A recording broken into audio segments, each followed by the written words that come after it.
年苏迪勒台风招牌砸中了台北市的邮筒，让歪腰邮筒变成热门景点。而这回梅基台风发威，高雄左营一处的邮筒更是整个直接被吹走了，抵挡不了强风，再加上被大树压住，上头的筒子断裂，剩下底座的柱子威力更强，被网友笑称这是断腰邮筒。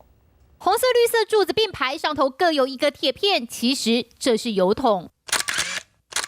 真的没有错，好好的油桶断成两截，上头投递信件用的筒子断裂之后滚啊滚，滚到骑楼里。油桶断了，全因为梅基发威，强风呼呼吹，矗立在街头的油桶耐不住风，头尾分家，只剩下柱子插在地上。甲扫灯去，啊，甲迄个提款机嘛，规个拢拍掉。我看了我不见了，然后吓一跳，对啊。